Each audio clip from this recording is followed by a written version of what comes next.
Hɔrɔn TV kanubagaw, cɛ ani muso, denmisɛn ani maakɔrɔ, Mali kɔnɔ ani Mali kɔkan, an ka foli b'aw ye ka kɛɲɛ n'a ka waati folikan ye. Aw bisimila yelen jɛmu kɔnɔna na, wa aw ni ce aw ka danaya la. Yelen ale de ye jɛmu ye min bɛ aw baro ka tila ka aw kalan k'a to fo aw sigiɲɔgɔn la. O de la yelen bɛ ci bila mɔgɔ faamuyalenw ma walasa aw fana aw bɛ se ka faamuya sɔrɔ. An ka bi baro bɛna boli révolution kan. Révolution n'ale ye fɛn ye Mali yɛrɛ jamana an bɛ a kɔnɔna na nin waati in kɔnɔ. Barisa n'a jateminɛ k'a lajɛ le mois de mai tɛmɛlen ni o kɛra fanga daraki filanan ye ka na bila fo sisan na Mali bɛ position na ni an yɛrɛ bɛ k'a wele ko an bɛ révolution dɔ kɔnɔ parce que an ko ko mɔgɔ minnu ye an mara ka tɛmɛ ni o ye Faransi ye an tɛna sɔn bilen taabolo dɔ bɛ yen ka se ka an kun biri u kɔrɔla na n'o tɛmɛna ka bɔ yen an bɛ jɛkulu minnu kɔnɔ ni o ye farafinna tilebiyanfan jɛkulu fana ye an ko u tɛna se ka fɛn wɛrɛ dicter an kun bilen an yɛrɛ mana bɛn fɛn min kan ko an bɛna o de décider Maliyɛn bɛ baara k'o kan a kɔni ko kɛlen don gɛlɛya ye a tɛ taa gɛlɛyaw fana kɔ o de la an ye bɛna baro kɛ révolution yɛrɛ kan an ye ci bila mɔgɔ fila ma olu fana ye maa faamuyalenba ye o fana ka wulikajɔ ka bon mɔgɔ fɔlɔ o ye Kalil Sarmoyi Sise Semas i bisimila. Merci bien. Sidi Kunta n b'i fo i y'an wele ka n'i ka plateau ka a diyara n ye. Hɔrɔn TV filɛbaga an bɛ bɛɛ lajɛlen fo nin wagati in na ka bɛɛ lajɛlen waleɲuman dɔn. D'accord. Kalil Sarmoyi Sise tɛmɛnen kɔ bɔ yen maa welelen filanan ale ye Araskibe ye donc n'ale ye Rasta ye activiste i bisimila. Alors, give thanks and praises to the Most High. Glory to the glory to Son, the glory to power. King of kings, Lord of lords, conquerant lion of tribe of Judah, is the Emperor Majesty Haile Selassie Jah Rastafari Selassie I the first. D'accord. Ni fo kunta ka Hɔrɔn TV lamɛnbaga bɛɛ fo. Ana filɛbaga bɛɛ. D'accord. OK, an ka foli b'aw fana ye. Ayiwa komi an y'a fɔ cogo min na an bɛna kuma révolution kan donc o de la an ye Rasta fila wele ka na a fila bɛɛ ye Rasta ye wa Rasta fana de bɛ régie la. O kɔni bi ta kɔni o ye Rasta ko da ye. OK, an b'a daminɛ Kalil Sarmoyi la komi an y'a fɔ cogo min na e ye Semasi maa ye i ma wele tɛ gansan barisa Mali M5 yɛrɛ mouvement daminɛna aw ka base de kɔnɔ a ɲɔgɔn ye caman kun bɛ kɛ Semasi Jabala de la an b'a daminɛ fɔlɔ Maliyɛnw an bɛ to ka citation dɔ citer kosɛbɛ ni o ye Thomas Sankara ye mɔgɔ caman bɛ to k'a ka citation dɔ fɔ ko l'esclave qui n'est pas capable d'assumer sa révolte ne mérite pas que l'on s'apitoie sur son sort. Mɔgɔ caman bɛ nin citation in fɔ kuma caman mais an ko citation yɛrɛ est ce que mɔgɔw b'a kɔrɔ dɔn wa an bɛ e yɛrɛ ɲininka a la n'a fɔra ko citation min bɛ ka fɔ nin i bɛ se ka ɲɛfɔli jumɛn k'an ye a citation yɛrɛ kan. Merci beaucoup Sidi Kunta. D'abord ka segin k'i fo i ye thème mun ta thème nafa kama an bɛ segin k'i fo o la yan'an ka kuma daminɛ a ka kan an ka dugawu don an ka jamana in ye an bɛ dugawu kɛ yarabi an ka jamana dingɛ mun Ala k'a bɔ ka tasibila kɛ ka ɲɛsin an ka président kɔrɔ ma n'o ye Ibrahim Boubacar Keita ye ni ale taɲana an bɛ dugawu kɛ an n'a fila bɛɛ Ala ka hinɛ an bɛɛ lajɛlen na n'o tɛmɛna ka bɔ yen nɔ a ka kan an ka tasibila kɛ ka ɲɛsin maa ma n'u b'a fɔ ma ko Sékou Traoré hakilina jigin don tasibila don parce que Sékou Traoré en guise de rappel le 17 janvier 2012 cɛ min ko k'a tɛ boli n'u b'a fɔ ma ko BAD capitaine don Aguelhok u ye a n'a ka maaw faga u ka munition bannen le 24 janvier se kelen u la bandiw fɛ n'o ye séparatiste ni maa mun k'u yɛrɛ ma ko rebelle o fɛnɛ peut-être que débat kɔnɔ an bɛ o ɲɛfɔ mɔgɔw ye parce que rebelle en soi c'est pas mal n'u y'u da k'u kan tigɛ donc o tasibila kɛ ka ɲɛsin u ma k'a fɔ Ala ka hinɛ u la k'u dayɔrɔ suma n'o tɛmɛna ka bɔ yen nɔ citation in pour que a ka faamuya kosɛbɛ a ka kan ye min fɔ mɔgɔw k'a dɔn révolution ye min ye parce que n'i y'a jateminɛ Mali yɛrɛ fɔlɔ kabini Mali kɛra Mali ye kabini a ma fɔ a ma ko Mali peuple malien ani an yɛrɛ k'a ta f'an bangebaaw la ka na fo sisan an ancêtres n'o y'an ka maakɔrɔw ye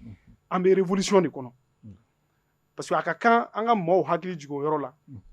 i b'a jateminɛ k'a fɔ tuma min na tubabuw yɛrɛ ko k'u bɛ na boloda an kan n'o ye colonisation ye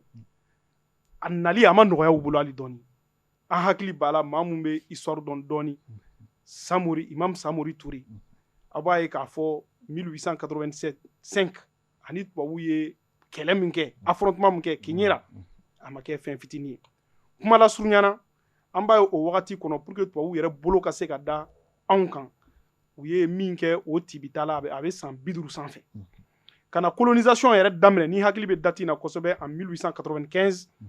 ka na fɔ 1960 i b'a ye k'a fɔ o tibitaba kelen de bɛ yen nɔ le peuple malien n'est pas un peuple soumis ani fɛnɛ an bɔra yɔrɔ min na ka na an ka jamana yɛrɛ sigi n'o ye empire ba 3 ye a ka kan mɔgɔw ka a dɔn fɛnɛ o empire ninnu tɛ empire fitinin ye Mali tɛ dugu fitinin ye empire di Ghana ka na empire Songo in na ka na empire ka bɔ empire du Mali la ka na empire Songo in la bon kana fo wagati mun na anw yɛrɛ b'an yɛrɛ ye cɛba min na n'o ye Modibo Keita ye kana fo indépendance sɔrɔ kuma an b'a ye k'a fɔ maliyɛn yɛrɛ ma deli ka sɔn k'a fɔ ko a bɛ sɔn jɔnmaya sugu dɔ ma donc révolution i b'a ye ale bɛ bila minan kɔnɔ minan min ye renversement de régime d'un régime politique maa dɔw bɛ se ka na u ka mara sen fɛ u bɛ bin maaw kan mara ninnu sen fɛ droit tɛ maa bolo hakɛ tɛ maa bolo mara ninnu sen fɛ u bɛ dɔw fisaya ni dɔw ye donc révolution n'i ko k'i b'a définir en français i b'a fɔ ko renversement d'un régime politique n'o ye mara jugu ka wuli o kama ko bɔ yen ka se ka na ni mara ɲuman ye donc n'i ko ko citation in an bɛ se k'a résumer an ka kuma kun fɔlɔ la o de ye mɔgɔ i k'i sigi dɔrɔn k'a fɔ ko n bɛ fɛ ka bɔ nin gɛlɛya la i da la ten ou bien i bɛ k'a kɛ n'i kɛrɛfɛ dɛndɛn ye Thomas Sankara bɛ fɛ k'o de fɔ c'est à dire i bɛ gɛlɛya dɔ kɔnɔ o gɛlɛya sɔn a ma k'i b'a kɔnɔ i mana kɛlɛ min daminɛ sɔn o kɛlɛ ma i k'o kɛlɛ ta a bara le kɔrɔ i k'a ta k'a k'i ka kɛlɛ ye n'i ni bɛ to a la i ni ka to a la mais i k'i sigi ten dɔrɔn bon n ka lala n na bɔ n bɛ ala deli n ka bɔ duwawu ka ɲi mais kun fɛn jumɛn bɛ tugu duwawu in na fɛn jumɛn bɛ tugu o la o de ye ka wuli ka kɛlɛ kɛ o de la a b'a tugu a la ko seule la lutte libère parce que a tun bɛ ka nin fɔ ka dusu dɔw maa kɔnɔ maa mun sigilen don dɔrɔn k'a fɔ ko lala tubabuw na hinɛ an na lala tubabuw na hinɛ an na tubabuw jumɛn tubabu mun y'an mara ka tɛmɛ lala u na hinɛ an na ni an ka mɔgɔ dɔw b'a fɔ a dɔw ma ko les nègres de maison parce que maa dɔw bɛ yen olu tɛ fɛ a jɔnmaya ninnu yɛrɛ ka dabila olu ka fɛn bɛɛ ye o matigi ninnu ye donc a ye nin fɔ ka ɲɛsin olu de ma u ka wuli k'u cɛsiri n'u wulila k'u cɛsiri sataw bɛ sa balotaw bɛ balo nka jɔnya minan u bɛ bɔ o kɔnɔ o de ye citation in kɔrɔ merci bien a b'a to an bɛ taa araskɛfe fanfɛla na ayiwa ko dɔnkili man di a kɔrɔ de ka di kuma fɛnɛ man di a kɔrɔ de don ayiwa hali o don na bɔliba min kɛra Mali kɔnɔ ka yira an ma jɛ ni sanction ninnu ye a citation in fɔra yen siɲɛ caman ayiwa o b'a to an bɛ e ɲininka kuma in laɲini yɛrɛ e b'a faamuya cogo di déjà Saramoyi a dit beaucoup de choses a ye jeunesse kɛ quoi ne mu a ye sigida la fo kɔfɛ depuis esclavage kana colonisation na kana indépendance kɔnɔ kana Modibo la kana fo an bɛ san 2000 min kɔnɔna sisan l'esclave qui n'est pas capable d'assumer sa révolte ne mérite pas que l'on s'apitoie sur son sort c'est-à-dire jɔn min tɛ sɔn ka se ka miiri a ka jɔnya juru bɛ tigɛ cogo min a ko o jɔn ni hɛrɛ man kan i ka o to o ka sa jɔnya la i b'a dɔn n bɛna kuma dɔ f'i ye Saramoyi y'a fɔ k'i sigi ka miiri k'a fɔ ko ne bɛ degun kɔnɔ n bɛ se ka bɔ degun kɔnɔ cogo di ka kuma fɔ kuma fɔli dɔrɔn tɛ mais n bɛ se ka mun de kɛ ka wuli ka bɔ jɔnya kɔnɔ ka jɔnya juru tigɛ seule la lutte libère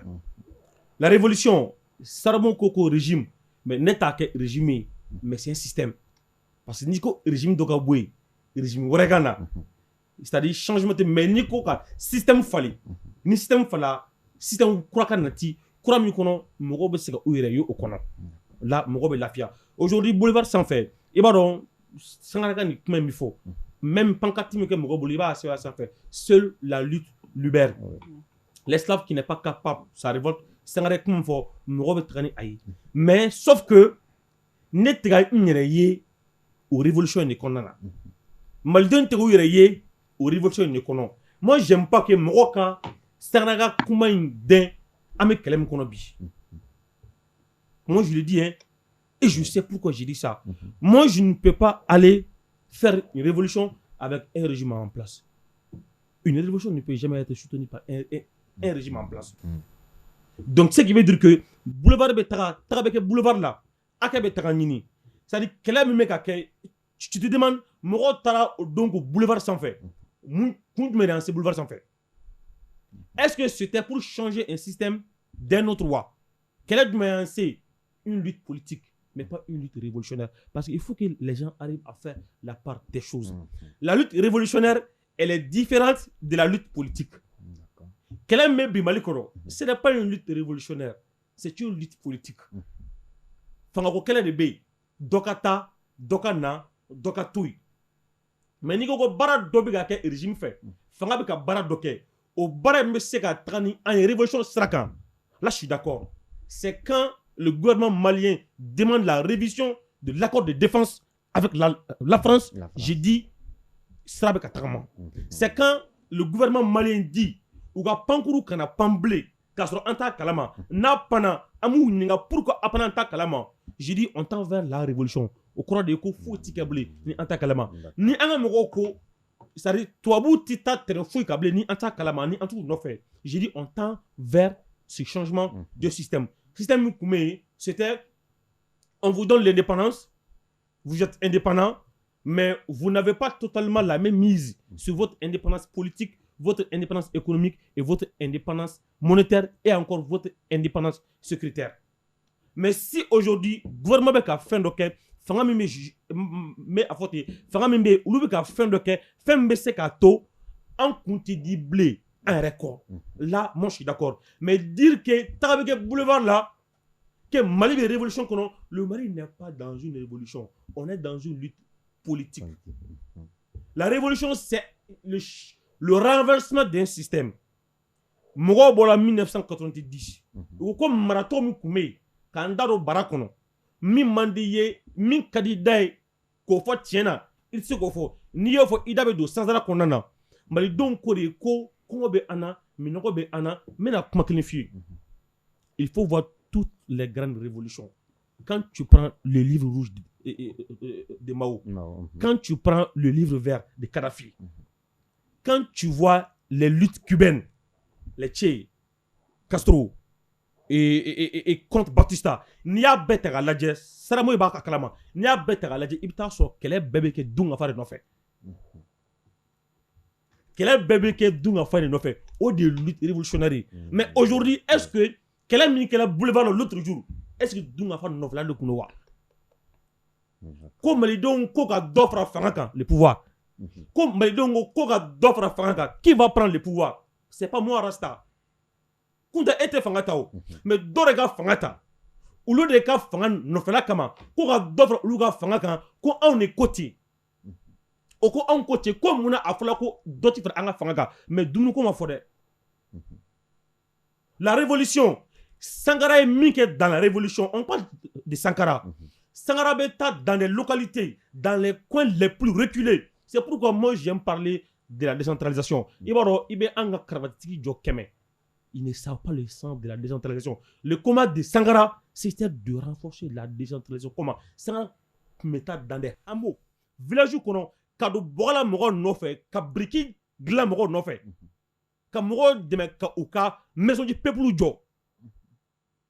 Che Guevara, Sankara se réclamait de Ernesto Che Guevara. Sankara se faisait appeler le Che africain.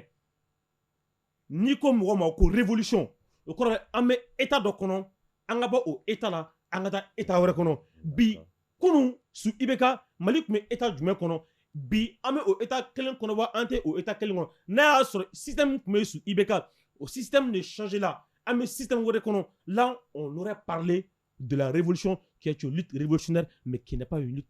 lutte politique. Mais malheureusement aujourd'hui le Mali est dans une lutte politique mais pas une lutte révolutionnaire. Donc coller le slogan de Sankara à cette lutte, c'est une insulte à l'encontre de Sankara. D'accord. Ok. On va tout mettre à fait Khalil Sarmoye Cissé. Aïwa ko korolen fo kunye kurantangay mais o ba fo ko ni mamni na mega korolen fene ko il avant ko be so ngala ko sobe aywa ani misela de madota ma de madoka ina fo ay do fo sa photo bakana ce qui vara ani Sankara fo Mohamed Kadhafi fene be fo et ensuite Modibo Keita fene be fo dan lu mo ban beta kala jabe fo ku ye révolution meni mais anya yi fene a chama labana janfa de kono donc révolution a chama be abina fa be janfa kono ame se enseignement du mesoro luka révolution na liti là pour que ko sinima en fait be se ka lafia doni soro. Merci beaucoup Siri Kunta. Question nyena yaningi jamina éclaircissement akina fitini dim balma ke ka kuma la. Voyez régime ni système parce que ni aéré wongo ka système régime do de boy système est forcément régime do de quoi parce que pour que révolution ka se ka sabati au régime min be o de be boy maintenant moi je pense que ye kuma min fɔ a kuma a ɲɛna nka ka kan an sisi yɔrɔ dɔ kan an kana bɛɛ bɔgɔ ni bere kelen ye parce que yani bi ka se kunu de tɛmɛna an y'an yɛrɛ ye révolution min kɔnɔ n ka kuma na n y'a fɔ n ye Modibo Keyita tɔgɔ fɔ i b'a ye k'a fɔ kɛlɛ ninnu an sen yera bɛɛ la ne ale yɛrɛ sen a caman na o y'a révolution yɛrɛ ye a bɛ o kalama donc an b'an yɛrɛ ye o révolution kɔnɔ bon bi bi na an b'o kɛlɛ kelen la nka a bɛ se ka kɛ dɔw ta to ye n bɛna misali d'i ma Russie ko ni coopération Mali Russie min bɛ ka fɔ ko anw de tun y'a kɛlɛ daminɛ anw de ye signature ta k'a di Alexis Doulian ma le 28 septembre 2017 moi j'étais le président national de la jeunesse a wagati donc n'i ye ne ɲininka bi ni wagati na ne ni maa mun ka yeta ye kelen ye anw m'an yɛrɛ ye o révolution kelen kɔnɔ nka comme débat to kan bi parce que n'a nana k'an bɛ don a wo misɛnmisɛnnin caman bɛ a kɔnɔ parce que an ɲɛ b'a la bi lutte bɛ ta dɔw fɛ ka fɛn wɛrɛw sabati a kɔnɔna na ka fɛn wɛrɛw lawaleya donc o révolution bon ça n'engage que ces gens là mais an m'an yɛrɛ ye kɛlɛ min kɔnɔ depuis belle lurette n y'a fɔ n ka kuma kɔnɔ ça c'est le combat de Modibo Keyita maintenant n bɛ yɔrɔnin dɔ fɛnɛ préparer la tigɛ o ye i bɛ ka min fɔ moi je pense que bon peut-être que mɔgɔw ka faamuyaliw tɛ kelen o yɔrɔ la o ye i bɔra ka lutte politique ni lutte révolutionnaire min fɔ ne bolo ne ka faamuyali fitinin na toute lutte révolutionnaire a forcément un combat politique mais tout combat politique n'a pas forcément une idée révolutionnaire ou un combat révolutionnaire ne bolo an ka fɔ ten quoi sinon n'i ko politique ko mɔgɔ bɛ ka politique ni révolution ɲagami ne ka faamuyali fitinin na fili don parce que révolutionnaire ninnu bɛɛ labanna ka a caman bɛ u labanna ka na jamana mara u ye politique de kɛ Che Guevara kɛra ministre ye ka tɛmɛ Thomas Sankara kɛra président ye bon Che Guevara yɛrɛ ni min tun bɛ kɛlɛ u ye kɛlɛ de kɛ ka régime min bɛ yen nɔ système min bɛ yen k'o bɔ k'o bin ka tila ka na fanga la donc vouloir dissocier la politique et la révolution ne bolo erreur don mais an bɛ se k'a fɔ cogo min na an bɛ se k'a fɔ de révolution kɛlɛ politique kɛlɛ bɛɛ tɛ révolution tɛ politique kɛlɛ bɛɛ kɔnɔ mais révolution ko kɛlɛ politique b'a kɔnɔ diyagoya parce que la politique n'est rien d'autre que la gestion de la cité ne bɔra ka min cité relative à l'éducation relative à la santé relative à la sécurité relative aux droits ainsi bon n'i ko k'i b'o ni politique fara dɔrɔn ne bolo fili don maintenant i bɔra ka nin mun fɔ sa i bɔra ka nin mɔgɔ mun cité ninnu y'an bɛɛ ka exemple ye camarade yɛrɛ sigilen filɛ Che Guevara de b'a kan na maintenant a ka kan i bɔra ka nin mun cité an k'a jateminɛ point commun jumɛn u jɛlen don fɛn jumɛn na fɔlɔ an b'a ye k'a fɔ maa mun don u bɛɛ fagara fɔlɔ de donc i y'o hakilinajigi min kɛ o ɲɛna ni hakili b'a la Che Guevara u y'ale faga en 1967 si je me rappelle bien bon ale kɔfɛ Modibo Keyita ale fagara de empoisonné le 16 mai 1977 o kɔfɛ Thomas Sankara ale ye san 3 kɛ fanga la u y'ale faga en 1987 Kadhafi u y'ale fɛnɛ faga en 2011 maintenant o tɛmɛnen u jɛlen don kun fɛn jumɛn na u jɛlen don u ka tagabolo parce que c'était des tiers-mondistes et des anti-impérialistes maa mun bɛ yen ni binganni kɛlen don maaw kɔnɔ diɲɛ kɔnɔ u b'u sen don a la maa mun bɛ yen n'u y'a ye ko binganni kɛ wale dɔ tara k'u ka jamanadenw sɛgɛrɛ u b'u sen don a la ani maa mun fɛnɛ bɛ yen k'u jɛlen tɛ ni tubabuw ka politique ye n'u b'a fɔ ma ko impérialisme qui est la politique qui permet d'étendre sa domination ou de la maintenir sur les autres nations ni bamanankan na an bɛ se k'a fɔ n'i bɛ fɛ k'i ka mara boli jamanaden wɛrɛw kan ou i ka mara kɔrɔ min b'u kan i bɛ se k'o minɛ cogo di ni dɔw b'a fɔ a ma bi bi na ko néocolonialisme olu tun b'o kɛlɛ la o de la Che Guevara a voyagera ka taa yɔrɔ la min yɛrɛ t'a ka dugu ye hali mɔgɔw bɛ kiba min fɔ Che Guevara tɛ kibakɛ o voilà c'est à dire que ale b'a yɛrɛ de ale yɛrɛ bolo ale ye diɲɛmaa dɔ de donc an bɛ se ka leçon min tirer an ka nin yɔrɔ faamuya fɔlɔ leçon min bɛ se ka tirer o de la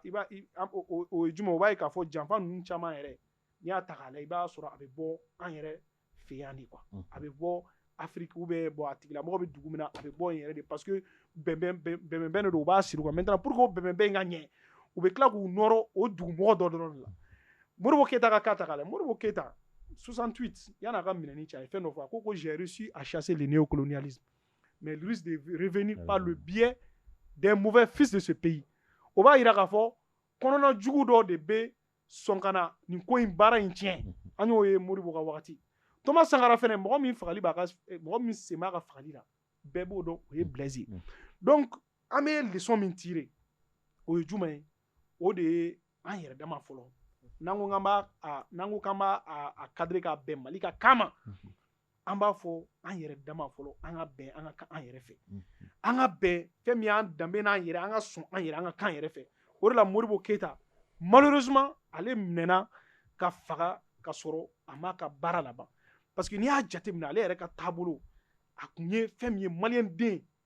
farafinden ka da a yɛrɛ la fɔlɔ i ka sɔn k'a fɔ i bɛ se n'o tɛmɛna ka bɔ yen nɔ fɛn min y'an ka culture ye an danbe Modibo tun bɛ ka baara de kɛ k'o don da la parce que maa ma sɔn i ka taabolo ye maa ma sɔn i ka diinɛ n'i danbe i tɛ se ka da yɛlɛ n'i ma da i yɛrɛ la e bolo tubabu bilen mana fɛn fɛn kɛ o de ka ɲi o de la 61 pour aller rapidement maa mun ye Modibo Keita ka vie kalan dɔɔni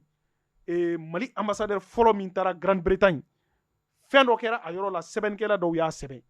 n'o ye Gourdoso ye Gourdoso selen Grande-Bretagne reine ka protocole ko a ma ko gulokiba mun b'a kan na ko a tɛ se ka don reine ka taa gafe d'a ma Modibo u ye gafe min di ambassadeur n'u b'a fɔ ma ko lettre de créance ko ka taa a d'a ma a k'u ma ko président min ye ne bila ka na n b'a dɔn aw bɛ k'a fɔ n ka taa fini min don parce que k'o de k'a ka taa costume don ka karavatu don pour que a ka don reine kan a ko n tɛ se k'a kɛ maa min ye n bila ka na n b'a ɲininka fɔlɔ parce que président min don n b'a dɔn cɛ jɔlen don a danbe ka d'a ye natala mɔgɔ tɛ a tɛ nata mɔgɔ la a ye Modibo wele en 1961 ko ko u ko n tɛ se ka don reine kan ka taa gafe in d'a ma barisa ko fo n ka taa ayiwa costume de don ka karavatu don ka souliers don Modibo ko a fɔ reine ka protocole ko e ye maliyɛn de ko nin y'an ka donfini de nin y'anw taabolo de ko n'u bɛ sɔn i ka don ta ko don n'u tɛ sɔn i ka don ta avion ta i ka segin o kɛlen Gourdoso seginna ka n'o fɔ protocole ye kuma lasurunyana protocole ye kuma lase reine k'u ma ko u k'a to a ka don kuma lasurunyana reine ye ambassadeur ɲininka n'o ye Gourdoso ye n'o tun ye Mali ambassadeur fɔ Grande-Bretagne k'a ɲininka a ka dugu lahalaya k'a ɲininka Modibo la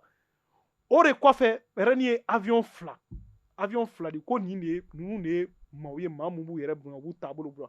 kuma lasurunya an bɛ fɛ ka min fɔ dɔrɔn danbe bonya in kama ani ka k'i yɛrɛ kama reine ye avion fila de di Modibo ma o de kɛra Air Mali ka avion daminɛ sɔrɔli ye ka tila ka Modibo invité ka taa ni danbe k'i yɛrɛ ka k'i yɛrɛ k'i ka danbe bonya n'o tɛ a b'o sɔrɔ wa donc an bɛ min fɔ dɔrɔn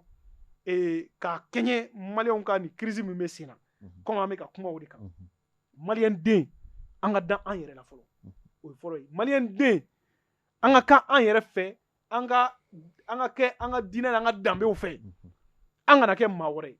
o bɛɛ lajɛlen kɔfɛ maliyɛnw an ka sigi an yɛrɛ dama ni ɲɔgɔn cɛ parce que a bɔra ka fɛn dɔ fɔ sisan c'est très important o ye jumɛn ye o de ye ko mun bɛ ka kɛ révolution min bɛ ka kɛ sisan ale t'a yɛrɛ y'a kɔnɔ maintenant ni plateau yɛrɛ kun tɛ Aras Kebe c'est un frère de combat c'est-à-dire que très valable ni plateau yɛrɛ kun tɛ ne yɛrɛ kun t'a dɔn k'ale tɛ k'a yɛrɛ y'a kɔnɔ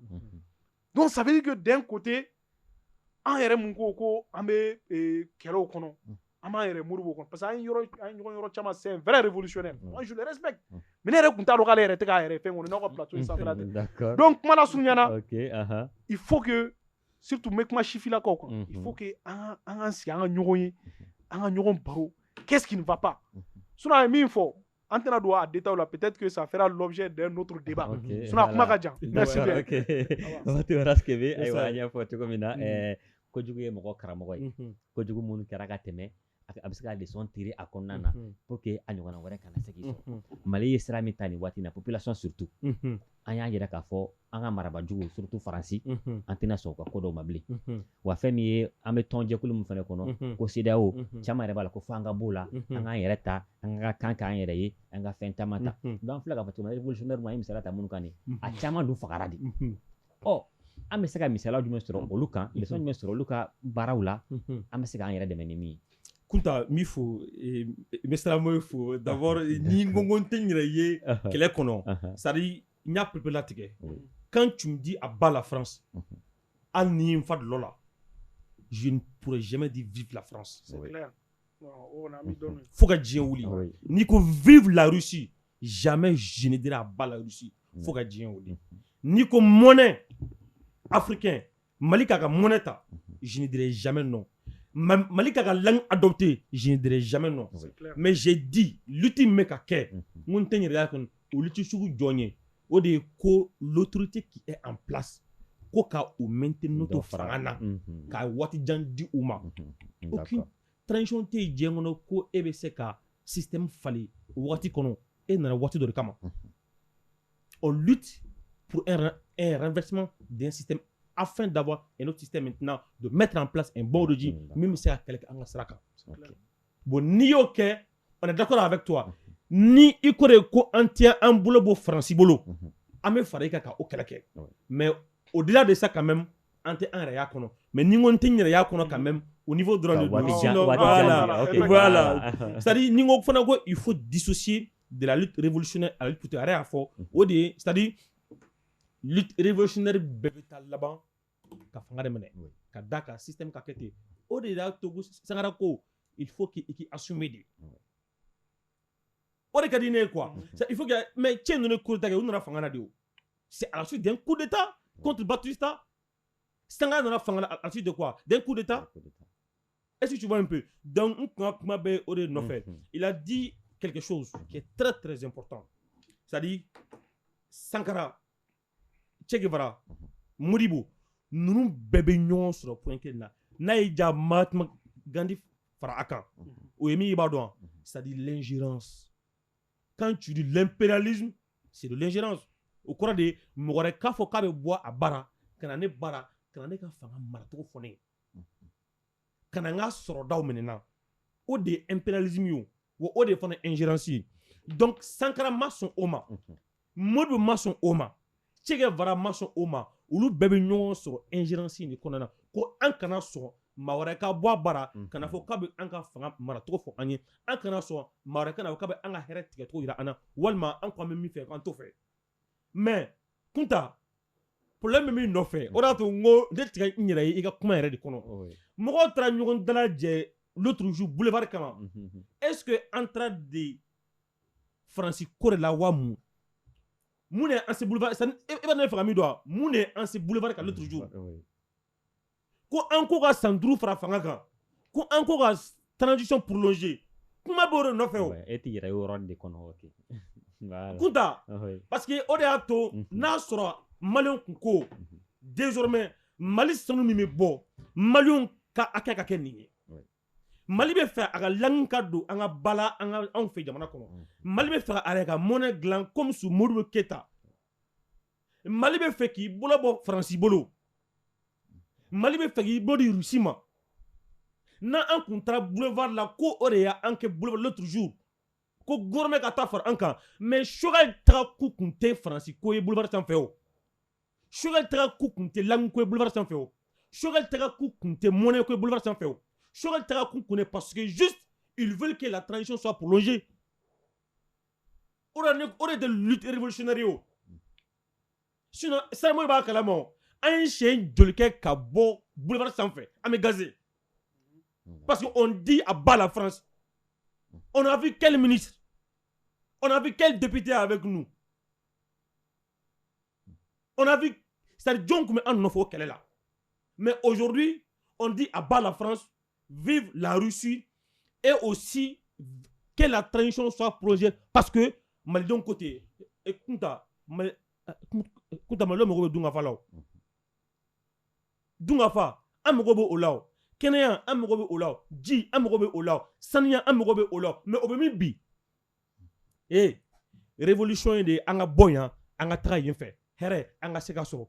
mais Kunta an ka ɲɔgɔn ɲininka an ko de ko an ka yɛlɛma Sankara ye kɛlɛ kɛ kɛlɛ kɛlen bɛɛ tun b'a dɔn Mali kɔnɔ yan n bɛ segin kɔ bɛɛ b'a dɔn Mali bɛ ka taga sira kura min ta a tɛ taa tant que ni impérialisme ma na a fɔ jagoya k'a bɛ an bolo nɔmi depuis après Modibo Mali bɛ ka Franci se a ɲɛkɔrɔ se cogo min na bi président tɛ yen min se ka ɲɔgɔn kɛ ni nin waati in tɛ donc bɛɛ tun b'a dɔn Franci bɛ na robinet datugu an ɲɛ bɛɛ b'a dɔn CEDEAO bɛ na robinet datugu an ɲɛ mais révolution fana kɔrɔ de ye min b'a dɔn préparer ton peuple au pire CEDEAO bɛ na datugu IEO bɛ na datugu Franci bɛ na datugu mais Malidenw an bɛ se ka mun kɛ ka bɔ o kɔnɔ moi je m'attendais à un tel discours de la part de Choguel de la part des personnalités qui ont pris la parole au boulevard de l'indépendance Malidenw CEDEAO ye datugu IEMOA ye datugu Franci ye datugu Amina Nine qui est désormais cassé dans les ballots. J'aurais aimé voir conseiller de musique attaquer Moti. J'aurais aimé voir conseiller de musique attaquer Badangara. J'aurais aimé voir Shogel Kokala Maïga en tenue militaire au front avec nos frères d'armes. J'aurais aimé voir Shogel dans les champs. Mais donc désormais, on va bolosser Nini. Mot de révolution. Ko, encore anti-son doyama. Ame Tarasi Kurata. Tarasi Kura est fléni. Désormais, Ame Bolotani. Mais qu'est-ce qui a été préparé pour préparer le peuple? Pirimini Ame Akonobi. Kontrasimini Ame Akonote. Hey! Le peuple peut faire 30 ans en guerre. Mais le peuple ne peut pas faire 10 jours dans la famine. D'accord. On va tout faire. Am glakana pour que solution mon be na akana diga na to mina. Aywa Khalil Sarmoy Cissé. Oh aywa côté ko dugu tigi dembo ko. Ani sigite bene. Aywa namanye. Ami faka tableau kurata. Ango ko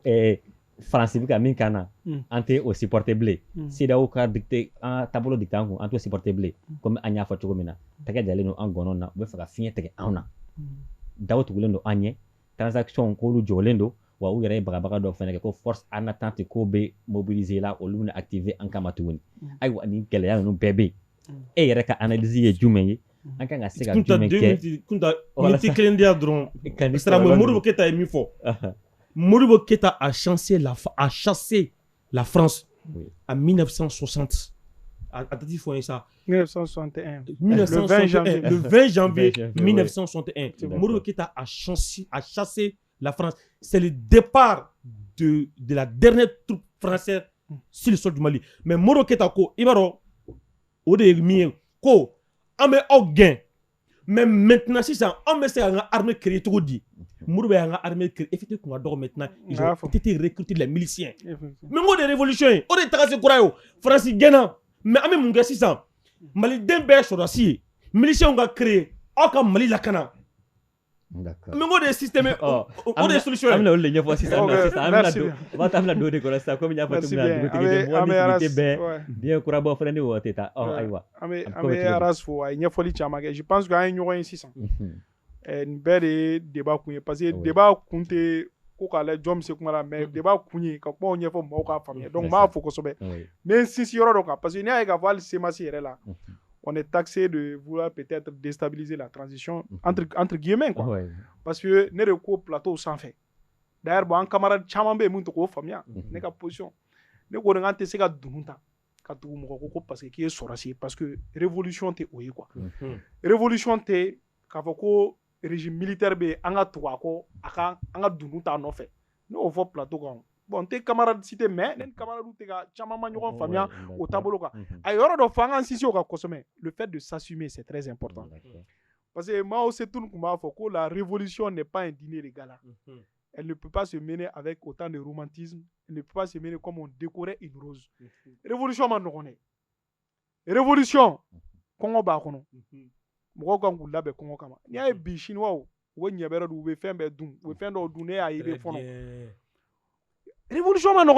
fin bere be révolution kono. Et akina jigina ay assumer li min fo. Le 18 juin comme ni Shogel yeremana. Moi personnellement ne lettre ouverte c'est bon. Ne ga lettre ouverte be réseau kan. Nya nye fo journaliste do wi. Nya fo ngo asimiga assumer. Aba assumer de. Maintenant a tege nyashi premier ministre ma no Shogel ye. O Shogel fene aya ka karanga rusida de uga assumer. Mais révolution te popa pochi. Révolution te populisme. Nyo fo maro mo famia révolution te propagande te ka propagande ke te. Sinon boulevard taka na foranga do o débat kono. Effectivement mo ta kuma ke kele. Parce que maro be ni unyinga u ba fo ko CEDEAO e sanction muke kamboro kama. Mais maro e intervention ke u ko de ko asimiga to ko 112 u ye mo bla ko fo ko 112 n'est-ce pas benata. Mais dara ni an semasi mo unyinga al na soro anga mo do be muntara mo o confirmation soro. Mais au lieu de temps kama parce que on a communiqué que fo ko 112 ka chan. Mais a do ko a tagali kuma kono parce que CEDEAO e sanction min bum Mali kan an bebe se ka je ka fara ɲɔgɔn to di ko sanction ko wuli. Oh amena iga kuma ina. I b'a dɔn an ka cɛba min bɛ n'o ye Modibo Keita ye ne b'o de fɔ n camarade jeunes ye n ko foyi tɛna kɛ min ma deli ka kɛ foyi tɛna kɛ min ma deli ka kɛ donc ni fɛn fɛn y'an sɔrɔ an k'an ka passé yuguyuguba ye an k'an hakili sigi an k'a lajɛ ɲɛma jɔlen na a dɔ kɛra ka tɛmɛ an k'a leçon tirer n bɛ segin ka na Modibo Keita la toujours parce que ale ye ne ka référence ye en termes de combat anti-impérialiste a b'a ye k'a fɔ camarade ye hakililajigin min kɛ n'a ko ka 1 minute d'a ma Modibo Keita ye déclaration de kɛ o c'est à dire que an ka n'an ye parenthèse fitinin dɔ dayɛlɛ a ma se mɔgɔ ka bɔ quoi Assimi ka déclaration kɛ a ka France gɛn dɔrɔn Modibo ye déclaration de kɛ le 20 janvier 1961 et le dernier soldat le dernier militaire français a quitté le sol malien le 5 septembre 1961 déclaration hakililajigin ne kɔni ma deli ka Assimi ka déclaration k'a ye France tɔgɔ fɔ a la ma deli ko ye o tɛmɛnen toujours avec la parenthèse an b'a ye k'a fɔ France ministre kɔrɔ dɔ plutôt ministre des armées ministre kɔrɔ tɛ François Parly a bɔra à la veille du 22 a ko nous ne quittons pas le Mali ne bolo ne tun bɛ Assimi place la n'u tulo b'an na nin wagati la ne tun b'u place la ne tun b'u gɛn de ka na dugu la un pays souverain k'a fɔ ko nous ne quittons pas le Mali donc assumer li yɔrɔ c'est très important maintenant pour revenir à Modibo Keita ye France gɛn nin kɔ an b'a ye k'a fɔ a wagati président dɔw tun bɛ yen n'o ye u foyi tɛna ɲɔgɔnna ninnu ka taa fo Senghor ninnu na olu tun tɛ Modibo taabolo fɛ France ko la u tun bɛ ka Modibo kɛlɛ c'est pour vous dire que l'histoire est là pour nous servir de leçon nka Modibo y'u traité cogo di et c'est là la leçon qu'il faut tirer an kan ka mun kɛ Modibo ma kɛlɛ ta k'u sɛgɛrɛ koyi an dafɛ dugu ninnu Modibo ma kɛlɛ ta k'a b'u sɛgɛrɛ k'a bɛ discours tigiw dɔ tenu kama Modibo ka combat ba kun ye min ye fɛn min ye Mali yɛrɛma hɔrɔnya a t'o négocier mɔgɔ si fɛn min ye Mali ka ɲɛta a t'o négocier mɔgɔ si fɛn min ye Mali ka danbe a t'o négocier mɔgɔ si fɛn min ye Mali ka comment dirais-je la Mali yɛrɛ ka bɔ a t'o négocier mɔgɔ si n'o tɛmɛnen a ma kɛlɛ kɛ ni ninnu ye koyi sinon Houphouët a verbalement menacé Modibo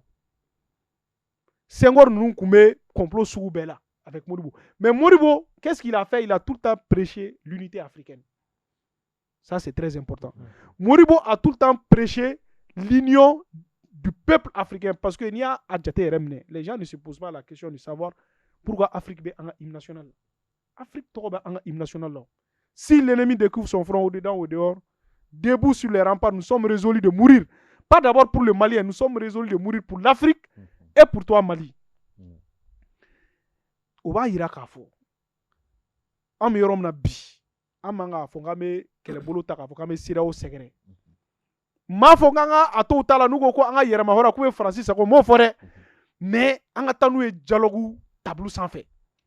et c'est bel et bien possible parce que fɔlɔ ni mɔgɔw yɛrɛ bilala ɲɔgɔn na Afrique mɔgɔw tun bɛ mɔgɔ fɔlɔ min ye o ye Modibo Keita de en 1963 o jiginna an kunna quoi n'i ye Ben Bella ni Hassan II ka kɛlɛ ta k'a lajɛ en 1963 n ko Modibo de y'u wele ka na à la conférence de Bamako ka n'u lasigi u bɛnna o y'a sɔrɔ c'est à dire Haïlé Sélassié dɛsɛra ka kɛlɛ ban a dɛsɛra Éthiopie a dɛsɛra mais bilahi Modibo de ye kɛlɛ ban Bamako yan koyi est ce que o tigilamɔgɔ ka peuple o kan ka kɛlɛ sen ta ne ka faamuyali la a bɛ se ka kɛ mɔgɔw t'a faamuya u b'a fɔ ko Cissé n'u ye révolutionnaire kɛlɛ ka d'u ye sinon ne marchera ka taa fo CEDEAO ka ambassade da la ni n camarade caman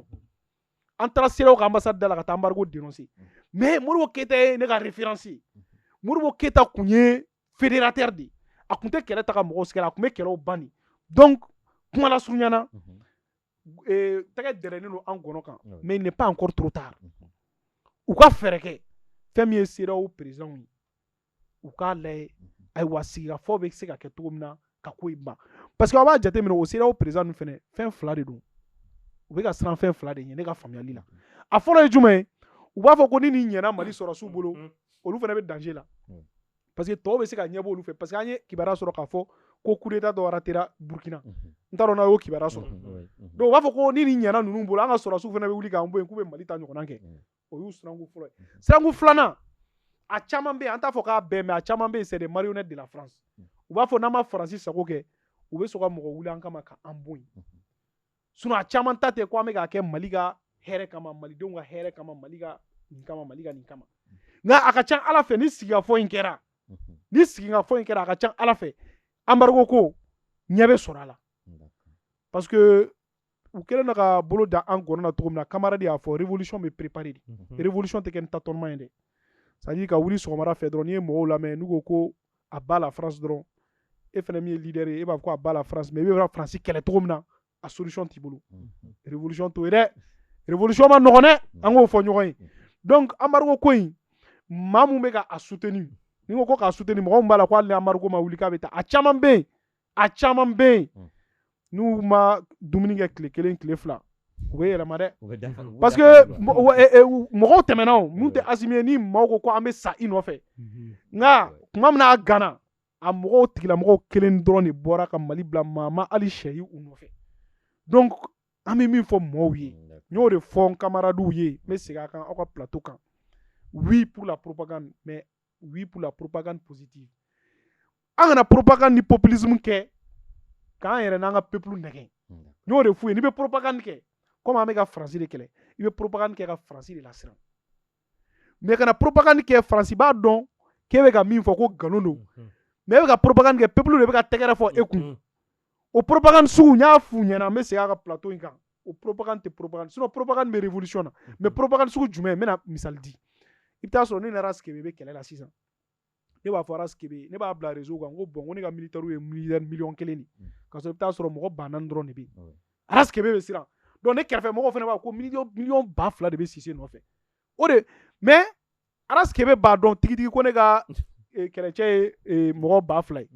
mais ne ka mɔgɔw ne b'a fɔ olu ɲɛna bon aw ɲɛ tɛ mɔgɔ tɔw de la sinon an ye mɔgɔ miliyɔn 2 ye ne ko o mɔgɔw fana b'a fɔ donc an ye miliyɔn 2 de bon ne bɛ k'o min kɛ ne bɛ k'an ka peuple nɛgɛ des gens que je suis censé protéger mais n ka ennemi b'a kalama ko nkalon don donc quittons dans ce genre de propagande merci bien ok Aras Kebe ayiwa ko a ye mɔgɔ kan kun sɔgɔ o tɛ se ka kɛlɛ ɲɛ bɛɛ ye dɛ ça veut dire que i ye ko dɔ kɛ ayiwa n'a ma ɲɛ an bɛ fɛ ka ko kɛ an kɔni k'an sigi n'a ye komi an y'a fɔ cogo min révolution bɔgɔli kunsɔgɔ b'a la fagali b'a la fɛn caman b'a la comment préparer la population révolution in a conséquences ye minnu ye i n'a fɔ an y'a fɔ cogo min na an gɔnɔ kɔni dɛrɛlen don fɔlɔ embargo kan u bɛ fɛ ka fiɲɛ tigɛ an na pour que fiɲɛ kana se ka tigɛ an na c'est-à-dire i b'a dɔn Bob Marley y'o de fɔ quoi say the truth of the children c'est-à-dire ko k'an ka tiɲɛ fɔ denmisɛnninw ye c'est-à-dire a ka dɔnkili dɔ bɛ yen Babylon system is the vampire so children will day by day a ko Babylon system bi ko subaga a bɛ adamaden joli min ka ban tayi a ka Babylon system ye nasara kutere system tagabolo de ko de quoi mais a b'a fɔ a kɔnɔ ko an ka tiɲɛ fɔ denmisɛnninw ye an ka tiɲɛ fɔ mɔgɔw ɲɛna nkalon de bɛ ka tigɛ anw ye quoi o bɛ k'an lere de o bɛ k'an nɛgɛ de quoi i b'a dɔn en politique ceux qui connaissent un peu la géopolitique non ceux qui ont fait la science politique ne m'a kɛrɛ nka fɛn dɔ bɛ yen o ye opinion publique de quoi i b'a dɔn o ye min ye sisan c'est à dire jama fanba ko wu jama fanba mana fɛn fɛn fɔ e fana b'o fɔ o nɔfɛ jama fanba mana min fɔ i b'a dɔn je vous donner juste un petit exemple l'autre jour sur le i b'a dɔn ne dabali ka ban min na le peuple crie le ras-le-bol l'autorité crie le ras-le-bol le peuple dit c'est là où on est ana l'autorité aussi dit c'est là où on est ana mais ce genre même tigotiga fo oyi c'est ça que moi je n'ai pas compris amoko boira de là pour que fiɲɛ kana voilà bon c'est à dire comment est mis kunda solution tine bolo ati e bolo maa minnu bɛ ka an mara olu de bɛ fanga dɔn a b'olu de bolo kuma ni b'olu de bolo olu de b'a dɔn mun ka ɲi an ma mais an bɛ ka kule olu bɛ ka kule an nɔfɛ nous on dénonce la France l'autorité dénonce la France nous on dit à bas la CEDEAO l'autorité elle aussi dit à bas la CEDEAO mais fɛn tɛ ka fɔ anw ye an bɛna taa sira min kan donc ne m'o faamu mais i b'a dɔn fɛn dɔ bɛ yen gouverner c'est prévoir en politique révolution aussi avant de déclarer une guerre avec quelqu'un il faut qu'il prépare yala mais ça la wanti ça là avant de dire an bɛ frontière datugu CEDEAO kun ko fura dɔ bɛ don dala dumuni teliya fɛn dɔ bɛ don o kɛra dɔn an ka autorité bɔra ka communiqué kɛ ko on ferme la frontière o bɛ kɛ k'a sɔrɔ de tu as déjà préparé le terrain ka d'a kan i ɲɛ bɛ a natɔla la mais aujourd'hui kunta min ye ne dabali ban depuis ne y'a dɔn bi n ko n bɛna émission na Nye commerçant syndicat mi wele. Munu ye raconter avec l'autre avec nanbo. Ngo ne be fe ka don. L'autorité dit ko ka dobo fait un prix là. Comme ko kana ni fere ka te ni prix kan. Mais mun est là benan au kama wala sa no ka se ke moy ko wallahi foi ma fofolo foi ma kefolo mi me se ka tolu fana ka se no ke moy. Bon ne ka tanga fait ça koka keme kana ni aye sanction a bi amadu ko ka kɛ o fɛn kan ka feere 100 de mais e k'a fɔ ne ko ne k'o feere 40 ne bɛ perdre 60 yɔrɔ min na o bɛ kɛ cogo di c'est quand sanction bina an kan l'autorité a commencé à démarcher les opérateurs économiques kunta grossistes disons minnu bɛ taa fɛn ta kɔ kan ka na o ta feere anw ma quartier kɔnɔ dɛ kɔrɔbɔrɔ min bɛ quartier kɔnɔ bitigitigi min bɛ yen tabalitigi min bɛ yen o de b'a feere anw ma ne ko ale bɛ se ka taa ta nɔgɔya la cogo di k'a bɛna feere anw ma nɔgɔya la siman bɔrɔ bɔra 10 ni kɔ la bi 20 ni kɔ de siman bɔrɔ kelen sukaro demi ye 70 ye ne yɛrɛ y'a san bi tulu bɛ joli la bi lemurukumuni den kelen o 10 de ye bi kunta donc ne bɛ fɛ ka dɔn c'est-à-dire a ka fɔ anw ye quoi kunta mun de labɛnna sanction bɛ anw kan walasa an ka se ka se a kɔrɔ c'est là il y a un truc ne yɛrɛ bɛ ka nin kuma fɔ i bɛ taa sɔrɔ dɔ bɛ ka ne filɛ sa n fa don n ba don a bɛ n'a fɔ mɔgɔw bɛ ka minɛ ko siraw ka sanction ko kuma in na n'i ye kuma dɔ fɔ min bɛ se ka a fɔ ko gɛlɛya bɛ na ko i bɛ minɛ pour des propos subversifs ɛ kunta bɔn ale ko anw ma ko an ka tiɲɛ fɔ an denw ye k'an ka tiɲɛ fɔ an dɔgɔninw ye ni o bɛ kɛ i minɛ sababuya ye an b'o fɔ mais mun bɛ se ka kɛ o ti dɔwɛrɛ ye dɛ si l'autorité veut défier la CEDEAO si l'autorité veut défier la France mais au cours de fɔ fɔlɔma in fo bi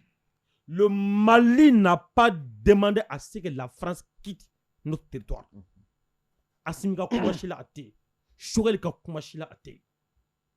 ni Mali bɛ fɛ CEDEAO an ka bɔ a la Mali k'o fɔ ni Mali bɛ fɛ fana sanction bɛ anw kan a ka to maintenir mais ko résolution minnu bɛ yen recommandation minnu bɛ yen fo ka ta en compte fɛɛrɛ min bɛ se ka tigɛ tout de suite o ne ka proposition ye kunta o ti dɔwɛrɛ ye dɛ maliyɛn i b'a dɔn min ka gɛlɛn anw ma i b'a dɔn o ye dumuni nin ye balo dunko 3 in tile kɔnɔ o bɛ sɔrɔ cogo di sugu kɔnɔ dɔ bɛ se ka bɔ fɛn piri la cogo di tulu bɛ nɔgɔya cogo di daba bɛ nɔgɔya cogo di essence bɛ nɔgɔya cogo di kunta n'a y'o ja u ka san 40 kɛ fanga na wallahi maliyɛn tɛ kuma Moussa a fait 23 ans au pouvoir fɛn kelen min Moussa to au pouvoir i b'o dɔn o baloko di mais quand le peuple a faim man c'est vrai awano ok ko dununkan balakan kɔngɔtɔ mɔgɔ bɛ kolonkalankan de la ayiwa waati kɔni baara de si kɛ a ka kumakan laban di Sarawe bon kumakan laban min fɔ teliya la a bɔra ka min fɔ c'est à dire qu'an ka Sisoko on est dans un état où am ni wagati na a ma nɔgɔn n'i ye autorité critique o b'a fɔ k'i ye fasodenjugu ye i bɛ minɛ o ka dabila parce que tiɲɛ bɛ fɔ dɛ an y'o de fɔ an tɛ dundun ta mɔgɔ si nɔfɛ mais ni cɛw nan'o ka fɔ ka précision fitinin min di Assimi ye chance min sɔrɔ Modibo Keyita ma chance sɔrɔ parce que Modibo Keyita bɔra juru kɔnɔ dɔrɔn a nana ko ka bɔ Faransi bolo donc mɔgɔ caman m'a faamuya mais bi bi na hali n'i taara an bakɔrɔnin ɲininka sugu la a b'a fɔ ko Faransi donc n'o don sisan n'o kelen de sɛbɛn ka lettre ouverte kɔnɔ ko munna Assimi tɛ bɔ ka déclaration kɛ pour mettre fin à l'accord de défense entre le Mali et la France mɔgɔ dɔw ko k'o bɛ sen na an ma deli ka Faransi kan mɛn Assimi da n'o bɔlen ne de ko n ko munna n ka taa ka visite officielle fɔlɔ kɛ ka taa Russie la ani fɛnɛ fɛn min yɛrɛ bɛ ka ne kabakoya n bɛ n profiter ka plateau kan k'o fɔ an b'a ye k'a fɔ Emmanuel Macron ale ko Mali ka autorité ma ko illégitime et illégal ka fɛn bɛɛ fɔ ka tila ka CEDEAO ka sanction ko soutenir halisa Faransi ambassadeur bɛ an fɛ yan n'u ko munna u t'a gɛn u k'a gɛn donc an bɛ min fɔ jamana tɛ jɔ nkalon kan jamana a bɛ jɔ tiɲɛ de kan wa n'u bɛ tiɲɛ min baara au sein de la CEMAS an y'o de fɔ an bɛ bɔ an b'a fɔ an b'u dɛmɛ nka n'an ye fɛn min ye ko nkalon don k'a tɛ ɲɛ a bɛ faso ci an bɛ bɔ an b'a fɔ an b'a dénoncer parce que transition in nana